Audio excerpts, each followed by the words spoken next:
Good to see y'all tonight. I have no intention of holding you long, but I do want to share with you the time that we do have together. Three passages of scripture from 2 Timothy, chapter 2, verse 13 through 15. Verse 13 through 15. I'll share a few nuggets with you, then we will let you go. Well,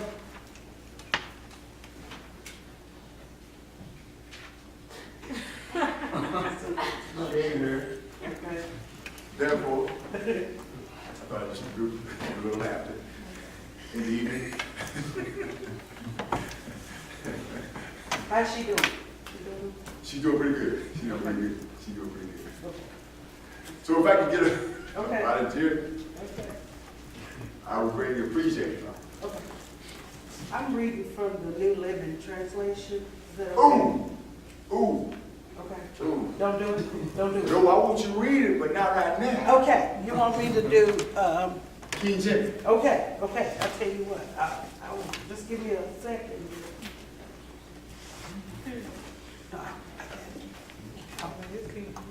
Is that King James? Okay. 13 through 15. Yes, ma'am. Chapter 2. Mm-hmm. That's first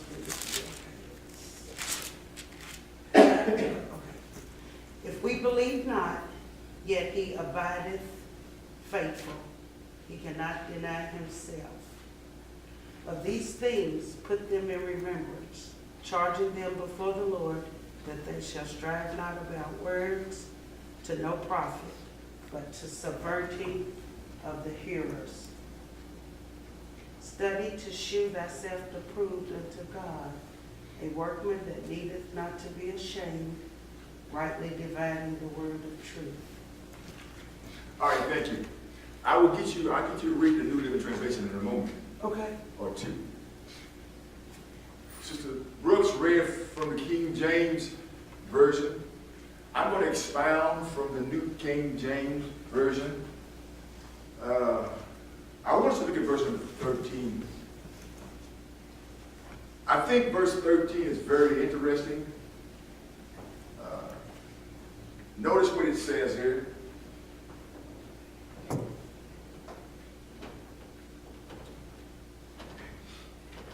You got 13 in the Living Translation? Mm-hmm. Okay, hold on. Okay.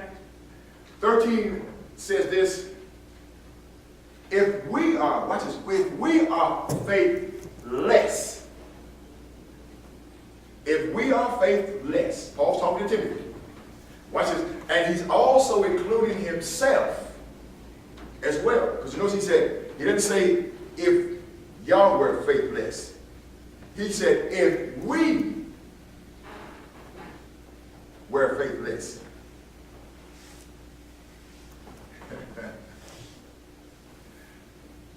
I like what Paul was saying here. If we are faithless,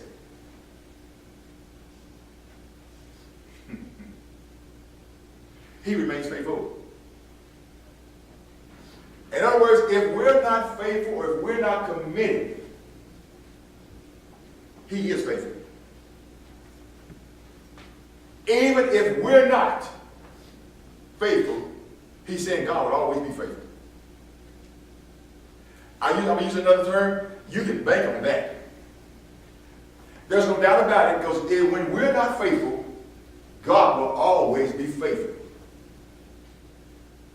When we fall short, he will never fall short. Oh, wow. He will always be committed to us when we are faithless, because he is faithful. Now watch the next part of verse 13. It says in verse 13, he cannot deny himself.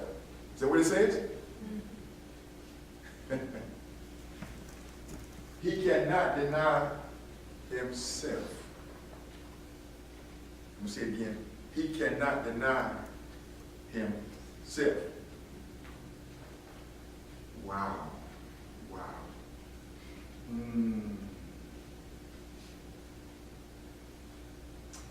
deny himself.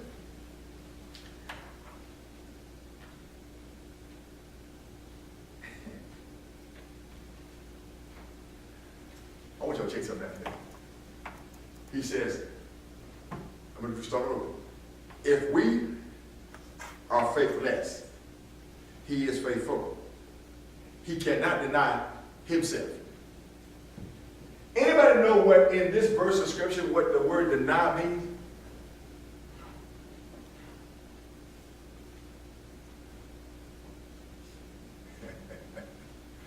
Got you thinking now. He cannot deny himself.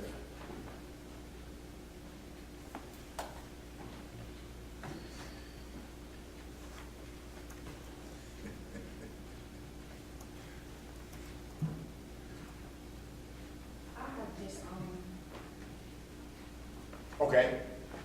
Okay. Okay. Now I'm going to ask you a question. Since you gave me the answer, I'm going to squeeze a little water out of the sponge that you just gave me. Where do you get that from? How do you get that answer?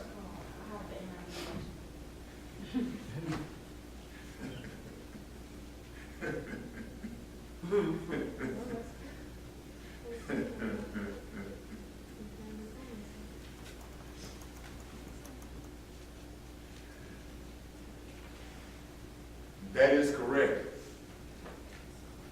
If you literally look at the word deny, he's really saying he cannot disown himself. Isn't that strange? He's faithless. I mean, we're faithless rather. But he's faithful. So he cannot deny himself. Sister Thomasina, what's the Living Translation say?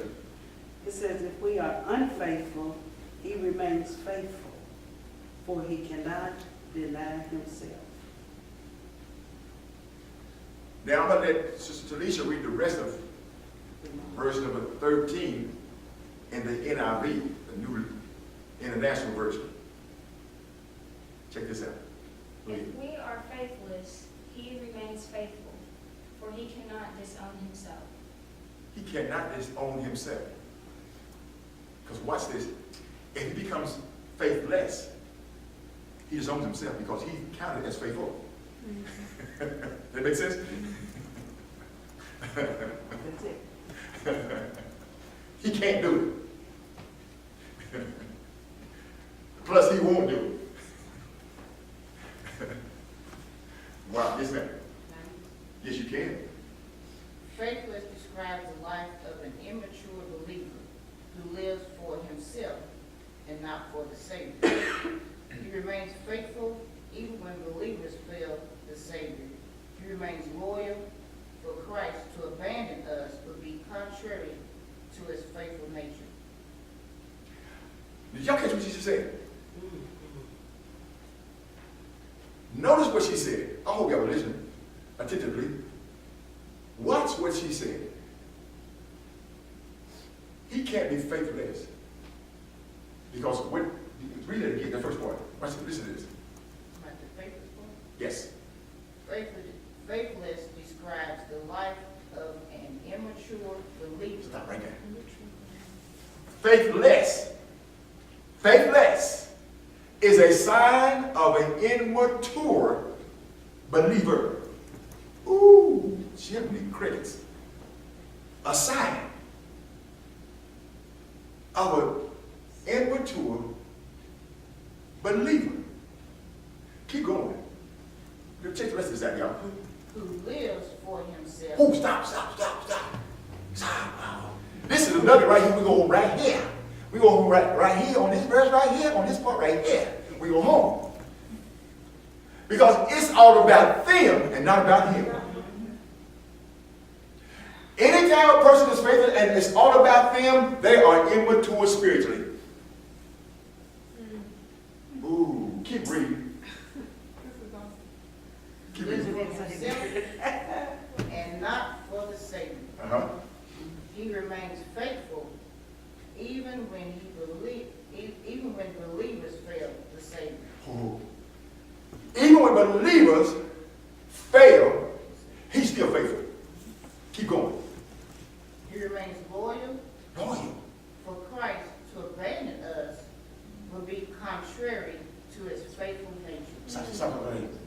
if he abandons us, that's a sign that he's not faithful. But I heard the Bible say in Matthew 28 and 20, I believe, no, I'm with you always, even to the end of the world. The NIV says to the end of your age. Hebrews 13 and 5, the latter part of verse 5 says this: he will never leave you, nor will he forsake you. The word forsaken means abandon. He will never leave you nor abandon you, because it's not his nature. Ooh, that is right there. It's not his nature. Yes, more, I'll read the rest of that.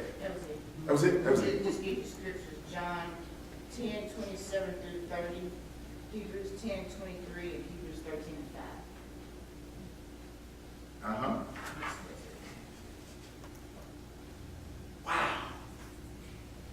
How powerful was that nugget? Oh, they want some nuggets. Yes. Yeah, well, that was more than one nugget there. She poured quite a bit of meat off that bone. Yeah.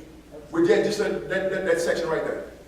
Poured quite a bit of meat off that bone.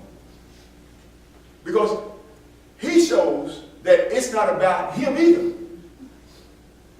Because he doesn't abandon us, because it's about us being what we ought to be. Oh. As believers or as Christians. Wow. And Christian means Christ-like. Ooh. Wow. Anybody got to add on to verse 13 before I go to 14?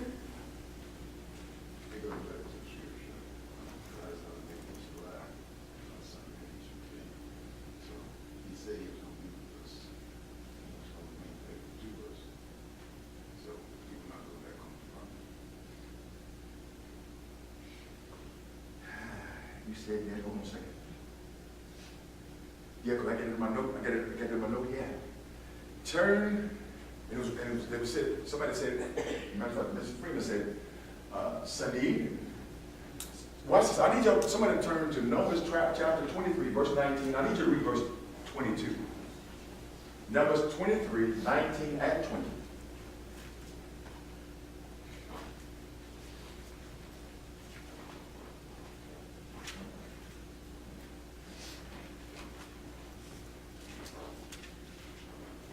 Say that again. No. Numbers 23, verse 19 and 20. This is the New King James Version. Okay. It says, God is not a man that he should lie, Uh-huh. neither the Son of Man that he should repent. Hath he said, and shall he not do it? What's up? When he uses that word do, he said, if he's saying it, will he not keep it? Ooh, keep going. Okay. Or hath he spoken, and shall he not make it good? Oh, before you read 20. I like that. He said, in other words, what Moses is saying, he said, when God says it, won't he make it good? Now watch this. He's not like us. Because we'll say a thing, and we're not going to make it good.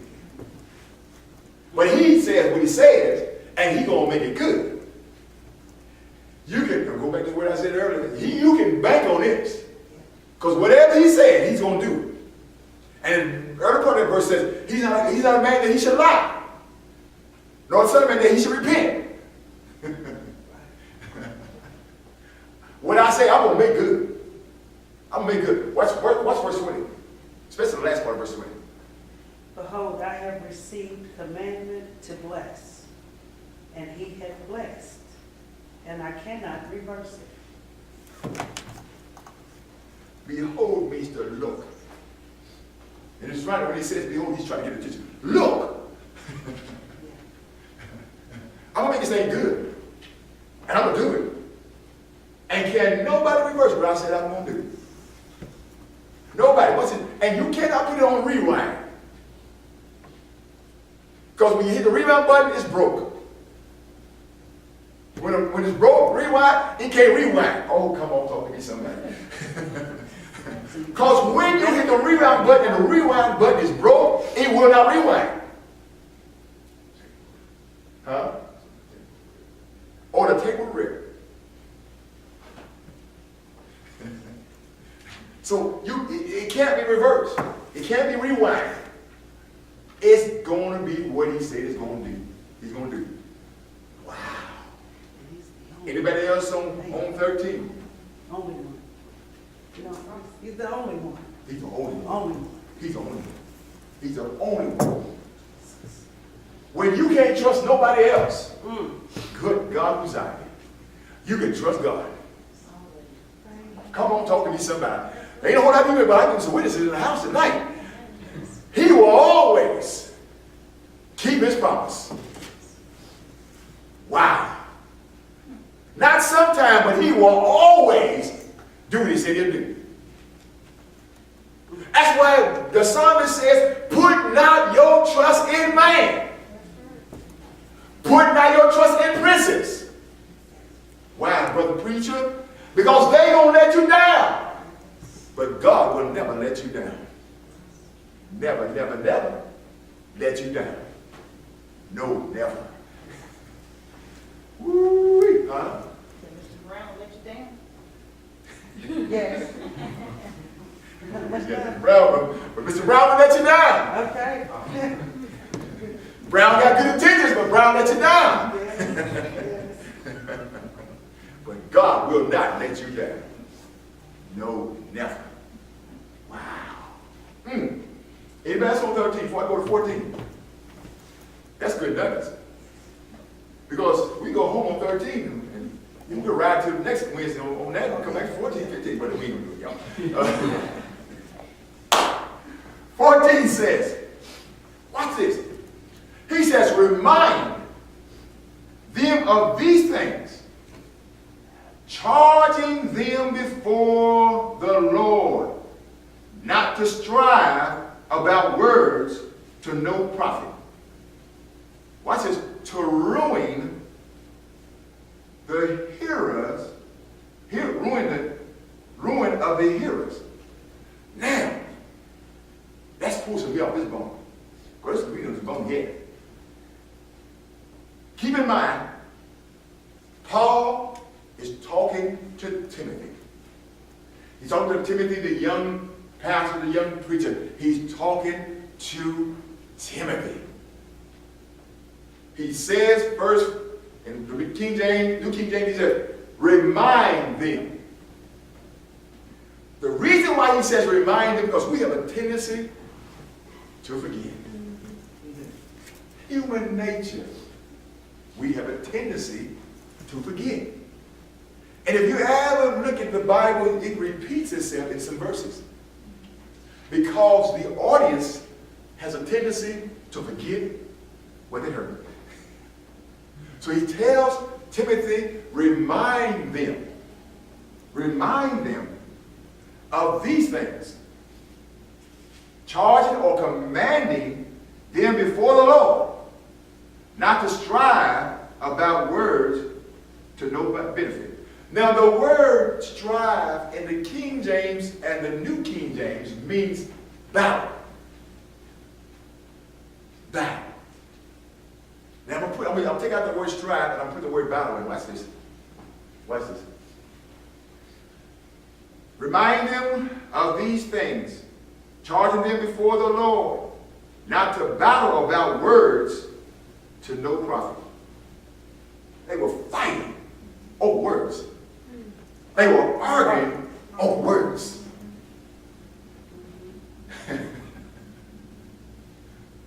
And when he said they were battling or striving or arguing over words, what's his, he says, to no profit.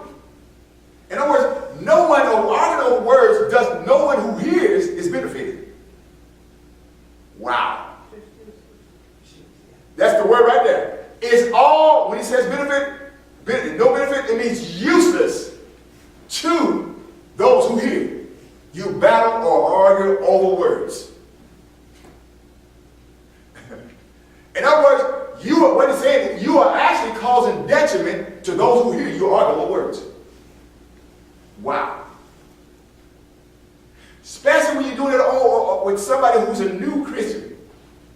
a new baby in Christ, it causes the detriment to them when you see people argue over words, battle over words. It causes, and watch this, notice he says, charge them before God. Command them. And as he said, this is wrong when you battle, argue over words in the presence of those who hear you. Wow. And that's what he said. He said, you shouldn't be arguing anyway over words. You should not be battling over words that doesn't profit who hears you. If who hears you, you already have some words that are profitable, that they can grow and mature spiritually. He's teaching the young preacher, the young pastor, command those not to be doing these things because they are useless.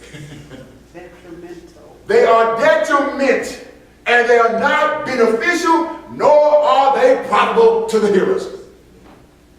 Ooh, we. And guess what? Thank you, Holy Ghost. I got a tweet from heaven. He says this. He says, wow. Good tweet, Lord. He said, no benefit to the hearer. He said, what happened is it caused him not to grow.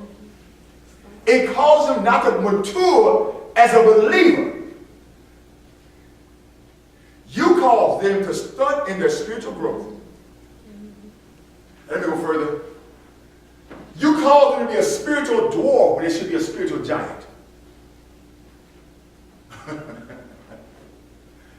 Wow. And these are people in the church, right?